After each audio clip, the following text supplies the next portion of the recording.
All right. Welcome and happy lunchtime for everybody. We're so glad that you're here this afternoon. For some, I'm actually in California, so it's a little earlier here. My name is Megan Green, and I'm the Regional Director of the West for the Collaborative Classroom. And I'm joined by Scott Callender, who is your support for Colorado and Wyoming. Scott, you want to say hi? Hey everybody, I'm the representative for Collaborative Classroom. I actually live in Evergreen in Colorado. So if you have any questions after the webinar or anything you need, please contact me. And I'll put my email in the chat box if that helps. And we'll also send you his email at the end. So we're so glad that all of you joined us to think about the science of reading. And this is a two-part webinar series. The second one is on November 12th. And we hope you'll join us there too. Basically, this part of the series is to kind of talk about the fundamentals of the science of reading. And we have Dale Webster from CORE, who's going to be our expert around that. And then our next session in a couple weeks is going to be what this looks like in the classroom. And we're going to have Lenora, who's also on our call today, share with us ways that you can bring this to your classroom. So we're so glad that you're here. The Collaborative Classroom is a nonprofit organization that provides teachers with rigorous curriculum that fully integrate literacy, instruction, and social emotional learning. We are a mission-driven organization, and this is our mission. And this is why I joined the organization from the classroom 25 years ago. And basically, we believe that kids need to learn simultaneously with their heart and mind, that if kids don't feel safe, they're going to have a hard time doing their best learning. And so again, we're so glad that you're joining us today. And I want to introduce our, as I asterisk there, really nice guy, expert who's going to be talking with us today. And the way this is going to go is Dale is going to talk about and explain the science of reading. And then we're going to have time for some breakout sessions for you to have a conversation about what resonated with you, what you learned that might change your thinking in the classroom, what questions you might have. And then we'll come back as a whole group and we'll have that conversation as a whole group. And if there's further questions for Dale, you'll have that opportunity. So Dale is the Chief Academic Officer from Consortium of Reaching Excellence in Education. And we're partnering to do this webinar for you because we are both the Collaborative Classroom and CORE. We're both on the REDAC list in Colorado. And so you have the opportunity to really go deeper with CORE and the work that Dale is doing in Colorado. He has 30 years of experience in teaching, professional learning, technical assistance, research, and state level policy work. He's also done curriculum development and support in districts across the country. So the Consortium of Reaching Excellence in Education works across the country, and they are a great resource to really help teachers learn about the foundations of reading. So Dale, I'm gonna go ahead and hand it over to you. I'm gonna stop sharing so you can go ahead and start sharing. And I will start sharing my screen. Thank you. And put it in slideshow mode here. You can get that. All right. Here we go. Good afternoon, everyone. Thank you for taking the time off of during your lunch break to talk with us about the science of reading and structured literacy. As Megan said, my name is Dale Webster. I'm the Chief Academic Officer for CORE.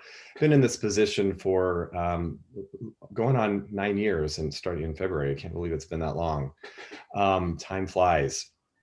But we're happy to have you here with us today. And just a little bit about CORE. We provide professional learning, as Megan said, face-to-face training, online training, and very importantly, site implementation support. That's really where we feel like we get the most bang for our buck, so to speak, when training alone isn't enough to support teachers. That actual opportunity for ongoing job-embedded support is very important. We work both in literacy and math instruction and across all grades, pre-K through 12. It was founded in 1995 by former California State Superintendent Bill Honig and Linda Diamond, Linda still is the current president of the company and will be retiring soon. You may recognize both of these books that you see here on the screen, the Teaching Reading Source Book and Assessing Reading Multiple Measures. Both of those are used across the country by school districts and by many universities in their teacher preparation programs for reading methods courses. So there is that. Hold on. All right. We believe at CORE that in order to realize improved student achievement, that three things need to be in place. That teachers need a solid foundational knowledge in the evidence-based practices in effective reading and math instruction. And that foundational knowledge can come from our reading or our math academies. The other piece of this is that teachers need research-based instructional tools to do their job, professional resources that every professional deserves.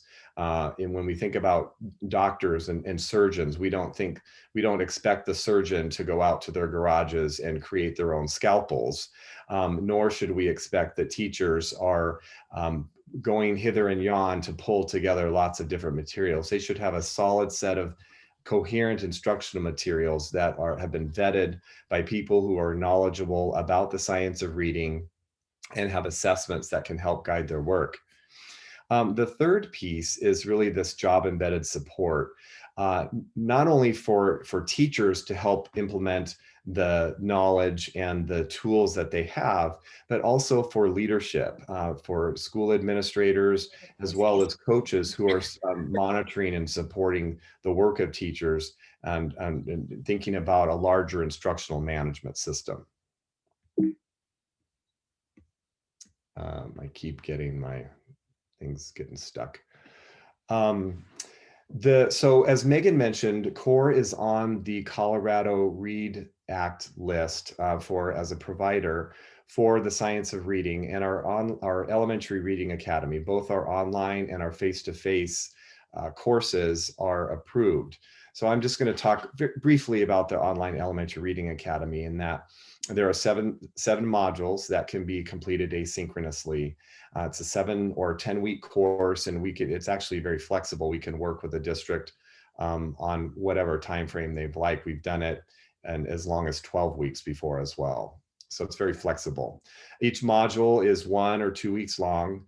And so within that 1 or 2 weeks for the module, that's where you have the flexibility to do the different activities in the course kind of at your own pace. There's a discussion forum for every module. Towards the end of that module, there's reading from the Teaching Reading Source Book and the Assessing Reading Multiple Measures. Those are materials that come with the fee for the course. There are interactive videos and activities of instruction that can be viewed. So it's quite an interactive course, and we've got a lot of positive feedback over the past several years that we've been doing the online course. You can see the content that's covered. It's essentially the 5 essential elements of reading, plus a little bit more reading assessment for effective instruction as the last module. And then we also go into a little bit around linguistics, the structure of language, which is in module 2, that really provide the foundational knowledge for teachers to understand and more effectively teach phonics and syllabication and morphology, which are very important foundational components of teaching reading. And I'll talk a little bit more about that shortly. So let's get into more now around the science of reading. Many of you are probably very familiar with Dr. Louisa Moats. In an interview with the Collaborative Classroom, she actually explained the science of reading as what you see here. And I'll give you just a few seconds to read through this. I won't read it out loud to you, but give you some quiet reading time.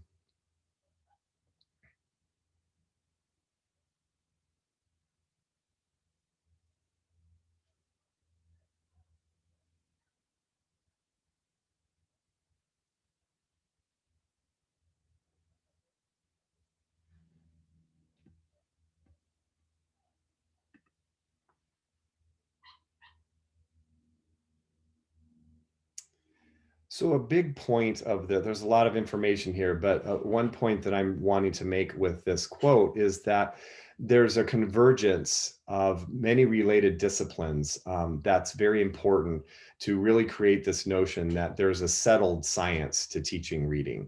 There's nothing to debate anymore around it. In particular, neuroscience has really showed us internally how the brain works or doesn't work when we're doing reading activities. So I'm going to show you the next slide. You'll see here that with kids who are experiencing word reading difficulties, there's a distinct neural signature that happens with kids who are typically developing readers versus those who are having reading difficulties. So if you look along the top, that's the brain scan. This is a functional magnetic resonance imaging, or fMRI, that show that there's activation. The most activation really occurs in the left hemisphere of the brain. That's the language processing center of the brain. And reading, as I'll talk about a little bit later, is a language-based activity. It's not really only a visual activity that many people think that it is. Then you'll see that there's less activation in the right hemisphere. But when you look along the bottom, you'll see it's kind of flipped for a child with reading difficulties, that there's much more activation in the right hemisphere and less activation in the language center of the brain, the left hemisphere. So that's what we want to think about. And that's became apparent to researchers back in the early 90s that this was happening. And what we found was that there's actually a neural response to intervention, that when we provide high quality research-based interventions to children, they actually the neural signature of their brain changes to look more like that of a typically developing reader. So in this slide, you see two different students, one on the left and one on the right, and then across the top, it's before the intervention, and then across the bottom, it's after intervention. And you can see that there's more activation in the right hemisphere. The Zoom meeting, Allie. Oh. And then there is more activation in the left hemisphere of the brain after the intervention. And that's what we want. And so that's very encouraging news for everyone, especially teachers who really can see that we can physically alter the structure of the brain through good instruction. And that gives us as teachers a lot of power. Good power. And what's also important to note is that this research has been done across the world around students with word reading difficulties. And so this holds true in other languages and other writing systems other than English. So continuing this vein around research there are three questions that can help determine effective research. And one is, has the research been published in a peer-reviewed journal? Many researchers will submit their studies, their journal article to a reputable journal, and there's a blind review process by 2 or more reviewers who take a very critical look at the study that's being presented to them. And in the case of the study, where the researcher has outlined very clearly all the steps of the research process, the methods that they've used, the measurements that they've used, all of those are up for criticism or kind of the rubber stamp of approval. And many times the reviewers will come back to the publisher of the article to say, you need to do a little more work here. It's unclear about your methods. And so sometimes they reject it completely, or they say you need to revise and resubmit. So there's a long process to get published in a peer-reviewed journal. The next question is, have the research results been replicated by other scientists? And this is very important, that the researcher presenting their study lay out very clearly all the things that they've done, so that someone else can read that journal article and then say, I'm going to replicate the study, and hopefully I'm finding those same results. And if not, then that's a sign that the research may be flawed in some manner.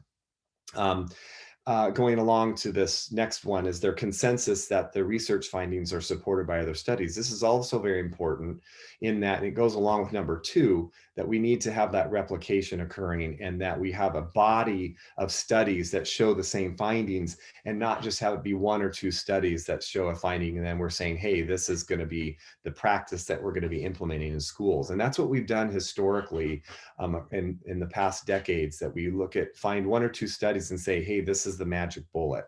And it's really not the way research works.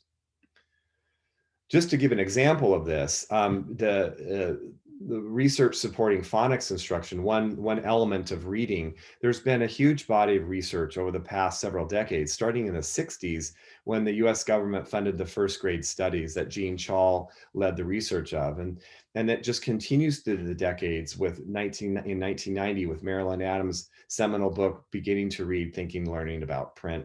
And then in 2000, the report of the National Reading Panel, that was a meta-analysis of many, many studies across all components of reading. And that report, the National Reading Panel, basically coined the 5 essential elements of reading.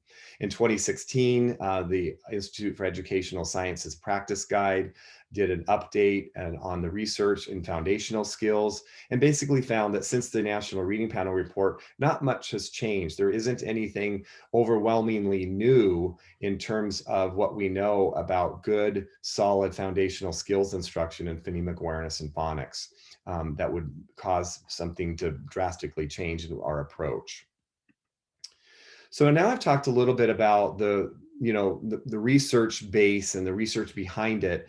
I'm wanting to get now into the content of reading, and starting out by, you may all recognize this Simple View of Reading by Goff and Tumner, published in 1986. This was a framework they developed that really helped frame research going forward with other researchers in terms of reading research. So the formula is pretty simple. Decoding times language comprehension equals reading comprehension. That ability to use sound spelling correspondences to pull the words off the page to read them, combined with the understanding of spoken language, that really helps our reading comprehension. And if we think about it as a multiplying equation, we know that when we multiply something by 0, what do we get? 0, right? So you see here the formula that if one of these is not developed, decoding a language comprehension, then reading comprehension will be compromised or non-existent. But when both sides are developed, then reading comprehension can occur. This reading rope by Hollis Scarborough takes that idea of the simple view of reading and contextualizes into really what reading is, and that's a very complex activity. It's not so simple. The language comprehension side you see and the word recognition side you see here all comprise, have various components that can be viewed as individual strands of a rope, and that through high quality evidence-based instruction that's explicit and systematic and diagnostic in nature, and also through maturity and experience with reading, that they become more skilled at reading. And so on the word recognition side, students are becoming increasingly automatic at recognizing the words. They're not having to think about it. It's effortless and automatic, and that's what we want. And then there on the language comprehension, reading comprehension side, we want students to become increasingly strategic and increasingly more thoughtful about what it is that they're reading, so that there's ultimately ends up in this tight, very tightly woven rope that represents skilled reading. You may or may not be familiar with this article by Louisa Moats, Teaching Reading is Rocket Science. This was updated in 2020, but she first wrote this article in 1999. And really in this article, her major thrust here is to show what expert teachers of reading should know and be able to do, and really highlights the complexity of what it entails to teach reading. Again, I think we're all familiar with these 5 essential components of reading, but my point in showing this slide is for us to really think a little bit differently about comprehension if we're not already thinking so. And that comprehension shouldn't be viewed as just another component, but really it's central to the other components, that the other components of reading really work in service of comprehension, and that if any one of these four components on the outside are weak in some form or fashion, that's going to inhibit comprehension, similar to that simple view of reading that I showed earlier. And the next idea that the research really has brought forth over the past 30 years and even longer is that reading is built upon language. And this is a quote again from Louisa Moats in her book, Speech to Print, which is a great resource about the underpinnings of language that are necessary for teaching reading. And her quote says, "Reading, after all, is not a rote exercise in recitation of words, but a translation of print to speech to meaning that is mediated by the language center of the brain." That was that left hemisphere that I was showing earlier. And this is the key sentence here. Language itself is the substance of instruction. So the point here really is that when you're teaching reading, you're developing language, you're teaching language as well. And this is just a graphic that helps kind of show that. Oh, Brian is. This reciprocal relation between speech and written language, that when we're teaching reading, we're also developing language, and language gets better. There's someone that has their audio on. If you could please mute. I'm getting feedback of my voice and it's a little distracting. So he said, take down the power to the. Yeah, someone could turn off the mute there. Sorry, Dale, I'm going to mute them 1 second. Thank you. So the point here is that just showing that reading builds on language and that there's a reciprocal relationship between reading development and language development, and both are developing kind of simultaneously. So I mentioned the term structured literacy earlier, and that's kind of a relatively new term that's been coined by the International Dyslexia Association as a result of kind of contrasting this to balanced literacy, which is a term that's been coined for over 20 years now, and really was in some ways co-opted by whole language advocates. In showing that they too are teaching phonics and phonemic awareness. But it talks about not only the what of instruction, but the how of instruction. So that's the design you see at the bottom. So the content really is the same as the 5 components, but just using elements of language rather than the terminology from their national reading panel. So phonology is the study of the sound system and the ability to articulate the sounds and manipulate those orally, which is what we know as phonemic awareness. Orthography is our spelling system, the way our English language or any language, how they spell their words, and that's connected to phonics instruction. Morphology is morphemes are the smallest unit of meaning. So this is the study of units of meaning. So prefixes and suffixes and Greek and Latin roots. And this is a bridge between foundational skills where we can teach kids to recognize chunks of words, prefixes and suffixes, for example, to help them with decoding, but also teaching them the meaning of those units of prefixes and suffixes to help them develop larger understanding of the word, the larger word that they're encountering. So that's also vocabulary. Semantics is phrase and sentence meaning, and that's really developed through comprehension instruction and writing. And then syntax, in light of our Common Core state standards, that's really brought the attention to complex text and how complex sentences within the text can be a hindrance to comprehension. And so having some study around sentence structure, grammar, word order will be helpful, and breaking down complex sentences for students in manageable chunks is helpful instruction. The design, the how we do this structured literacy, the instruction needs to be explicit. It's that I do, we do, you do approach, opportunities for guided practice and corrective feedback, ongoing. And then the instruction is systematic and cumulative. Systematic meaning we're starting from easier concepts and developing into more difficult concepts. And then we're reviewing those concepts in a cumulative manner ongoing. And diagnostic is really using assessment data to help us continually adjust instruction for students as needed. So looking at both the 5 components in structured literacy, just to make that comparison between these two language differences, the green really represents, or the aqua color represents, the foundational skills, and phonology, orthography, and morphology kind of fall into that category of foundational skills. But then there's a bridge in morphology to the vocabulary aspect, which is equated to semantics. And semantics is not only vocabulary, but also comprehension. And syntax kind of falls under that comprehension realm as well, language foundations included. So just trying to connect this idea that the 5 components of reading and language are intertwined.